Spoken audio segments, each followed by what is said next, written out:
Mother always or frequently made a big chocolate cake on Saturday mornings, and it was so big that there was too much for the pans. So she would make maybe 12 extra cupcakes, and they were warm and they smelled wonderful. Frank got up earlier than Helen and I, so frequently the 12 cupcakes were all gone before Helen and I awoke, and he had eaten all of them.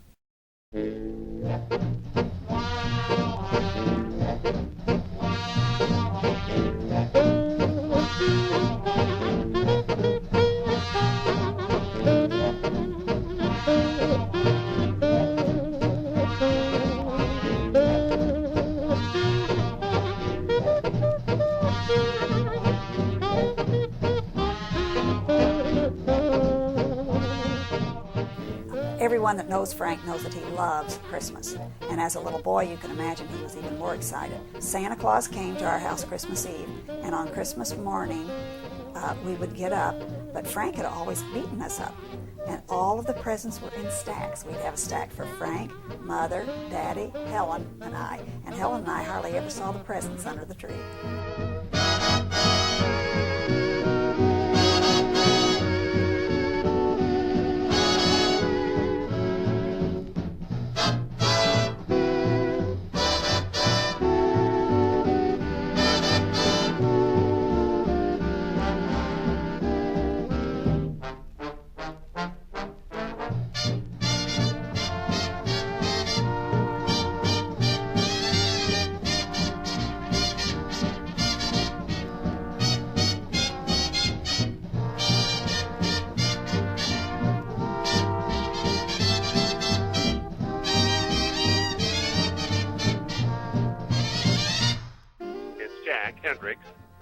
And I often thought recently when I was thinking about those days about how small your house was compared to the number of people that stayed there compared to today's world.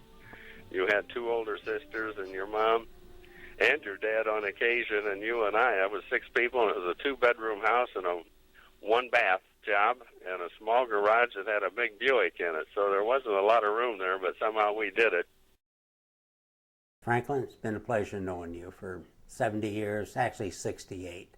I think we first met one another at Methodist Church, and we were in kindergarten back then. And then we went up through Little League. Little League back then was softball, not baseball. And you didn't have much of an arm for softball. But that was a different story with baseball.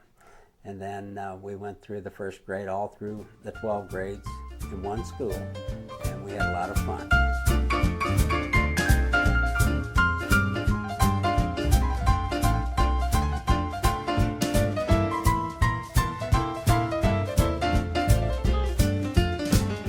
You reach your destination, but alas and alack, you need some compensation to get back in the black.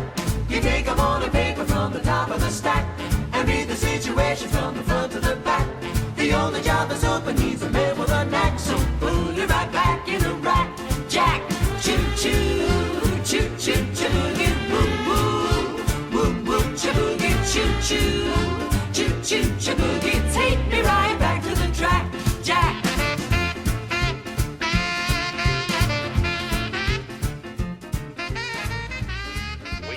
Actually met the first time in January of 1941. Now, that's a long time ago, pal. And we met at a party at Alan Ware's house for his 6th birthday. And that's about all I can remember. But it was before World War II started, so that'll give you some idea of how long we've been friends. And then, of course, we picked it up that September in Mrs. Smith's first grade class and developed a bond that's lasted all these years, pal. Frank and I grew up in Zionsville, and we lived right across from the park. And one of the things that I remember about growing up was when he was 14 years old, he played on a baseball team, and they were either going to play in Sheridan or Westfield. And they drove in cars, and the coach, Alfred Rosenstiel, asked Frank to drive, and Frank said, "I'm not old enough to drive, I'm only 14 years old." And Alfred said, "That's all right, we won't have much traffic." So Frank drove. And back to baseball and basketball. You were a very good athlete. You started in both. In the baseball team, you pitched 4 years for our high school. And our last 2 years, junior and senior year, you threw against all the tough teams. And I remember there was a couple of times where the batters started to dig in on you, and you kind of backed them off the plate, and none of them you knocked down. And you'd look around at me and kind of wink, start laughing. You couldn't get back on the mound right away because you had a snicker, and you didn't want the batter or the umpire to see you. I remember those days because anybody would dig in on you, you made them back up. And then they couldn't reach the plate on the outside, and you knew that. And then in basketball, you started for 3 years, 2 years on the varsity, and you were one of the better guards in the county. Take me out to the ball game. Take me out to the crowd. Buy me some peanuts and Cracker Jacks. I don't care if I never get 'em back. 'Cause there's a root for the home team. And if I don't win, it's a shame. 'Cause there's a 1, 2, or 3 strikes you're out at the old ball game. Yeah.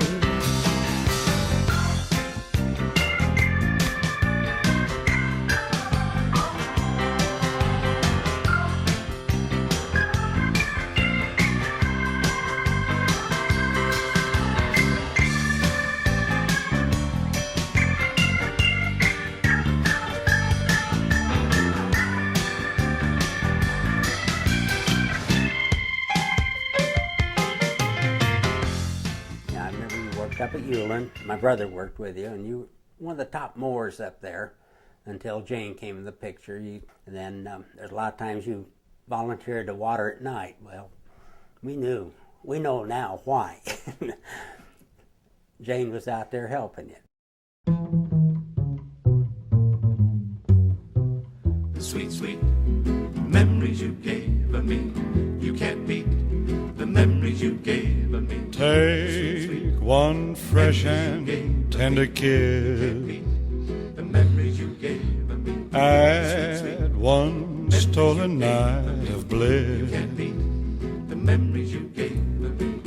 One girl, one boy, some grief, some joy. Memories are made of this. The memories you gave me. Don't forget a small moonbeam. Can't beat the memories you gave me. Fold in lightly with a dream. The memories you gave me. Your lips and mine, 2 sips of wine. Memories are made of this. Can't beat the memories you gave me. Then add the wedding bells, one house where lovers dwell. 3 little kids for the flavor. Stir carefully through the days, see how the flavor stays. These are the dreams you will savor with His blessings from above. You can't beat the memories you gave me. Serve it generously with love. You can't beat the memories you gave me. One man, one wife, one love through life. Memories are made of this. Can't beat the memories you gave me. Memories are made of this.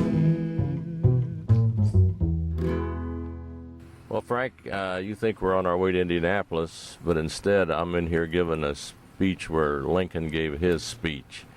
So the two of us, 2 great men, he didn't get to talk to you, but I can.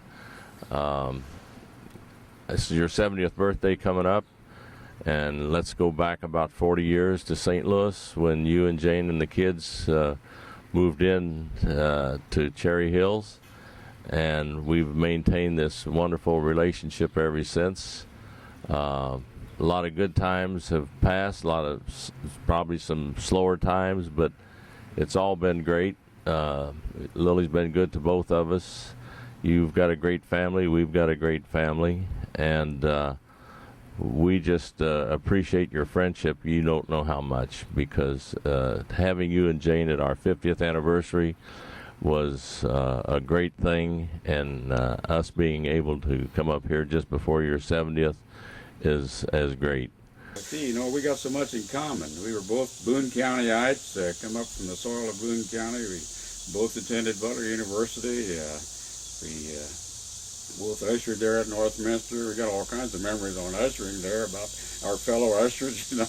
I remember it. And Ivy Hills, gosh, the neighborhood there, where your dad and I had so many conversations of politics and sports and socialization there was great. We made homemade ice cream once in a while.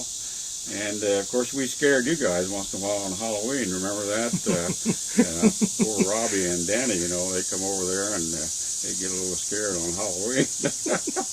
Fairy tales can come true.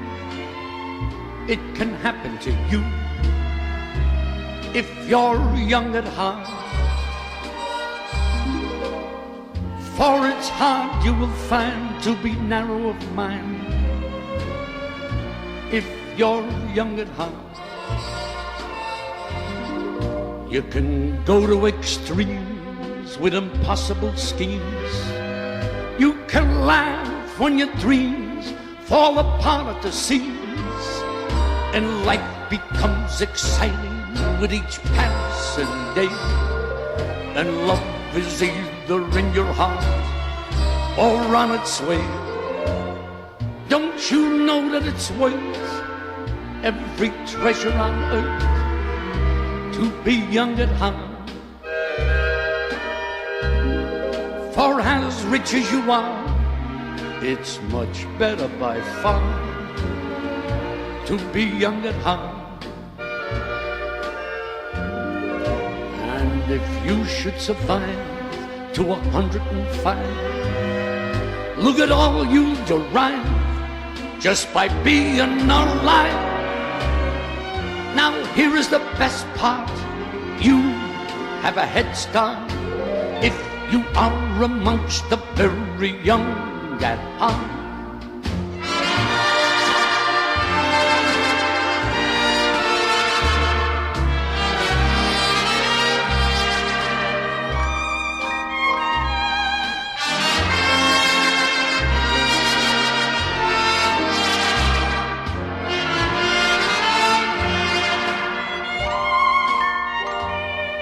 And if you should survive to 105, look at all you'll derive just by being alive. Now here is the best part: you have a head start if you are amongst the very young at heart.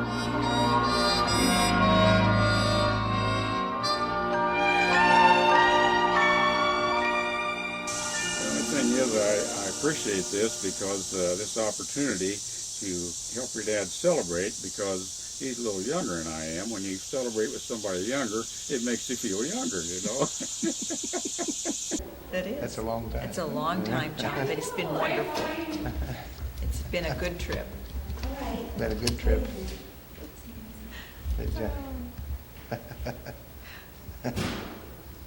When we do it again.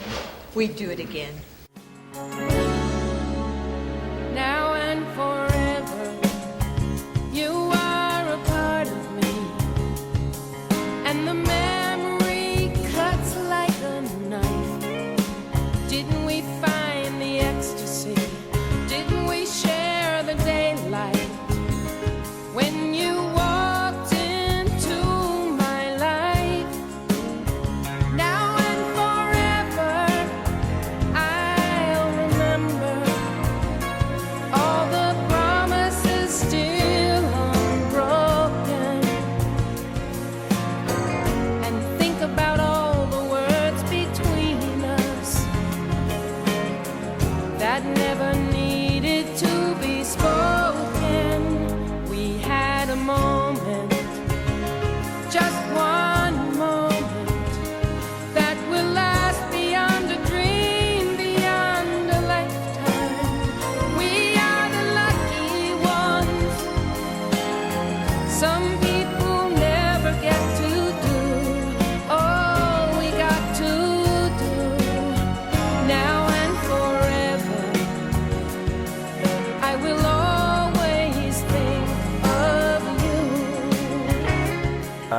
he's playing, he obviously is the best golfer of the four of us.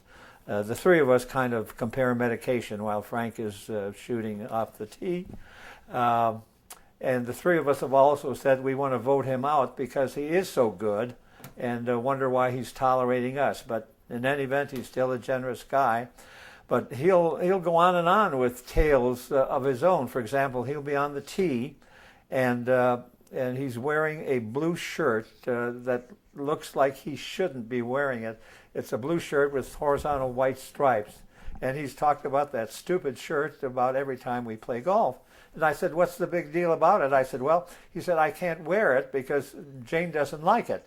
And the only way I can get to wear it is if she's asleep in the morning. And so you can see how we occupy our time on the golf course.